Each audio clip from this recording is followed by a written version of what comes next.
जय हिंद। आज इस विषय के बारे में पढ़ेंगे। कल तक आपने जो पढ़ा था उससे आगे क्लियर। देखिए क्या कह रहा है, 1930 ईस्वी में सविनय अवज्ञा आंदोलन हुआ था। कौन सा? तो सविनय अवज्ञा आंदोलन। किसके नेतृत्व में? गांधी जी के नेतृत्व में, महात्मा गांधी के नेतृत्व में। क्लियर। जिसको नमक कानून भी बोलते हैं, नमक कानून का उल्लंघन। क्लियर। आगे देखिए, D.H. लॉरेंस की मृत्यु हो गई थी। कब? तो 1930 ईस्वी में ही। डेंजरस ड्रग्स एक्ट पारित हुआ था 1930 ईस्वी में। क्लियर। 1931 ईस्वी में इंडिया गेट का निर्माण हुआ था। किसका? तो इंडिया गेट का निर्माण हुआ था। तथा दूसरा गोलमेज सम्मेलन भी 1931 ईस्वी में हुआ था। साथ ही हमारे वीर सपूत भगत सिंह का फांसी भी हुआ था लाहौर षड्यंत्र के थ्रू। और साथ ही उनके साथ साथ उनके जो मित्र थे राजगुरु और सुखदेव, उनकी भी फांसी हुई थी। क्लियर।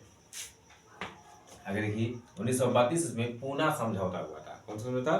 तो पूना समझौता। 1933 ईस्वी में जर्मन राष्ट्रपति पॉल वन हिंडनबर्ग द्वारा एडोल्फ हिटलर को जर्मनी का चांसलर बनाया गया था। किसका? तो जर्मनी का चांसलर बनाया गया था 1933 ईस्वी में। क्लियर। 1934 ईस्वी में कमला दास का जन्म हुआ था। किसका?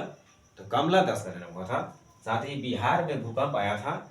एम विश्वेश्वरैया द्वारा की 10 वर्ष की योजना प्रकाशित हुई थी। कब? तो 1934 ईस्वी में। 1935 में आइए तो मालया जी का जन्म हुआ था। गुणाकर मूली का जन्म हुआ था। साथ ही 1935 में गवर्नमेंट ऑफ इंडिया के तहत एक अंतर्गत प्रांतों और रियासतों को इकाई रूप से शामिल किया गया था। क्लियर। अस्पृश्यों के लिए इसी साल 1935 में अनुसूचित जाति का प्रयोग किया गया था। 1935 में भारतीय रिजर्व बैंक की स्थापना हुई थी, जिसको बोलते हैं क्या? RBI, reserve bank of India. Clear.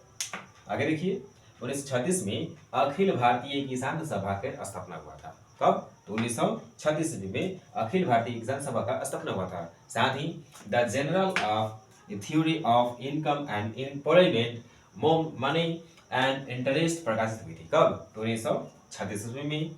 आगे देखिए, स्टालिन का संविधान निर्माण इसी साल हुआ था। साथ ही प्रथम एकांकी प्रकाशित जगदीश चंद्र माथुर जी का 1936 में ही हुई थी। क्लियर। आप लोग स्क्रीनशॉट ले लीजिए। धन्यवाद।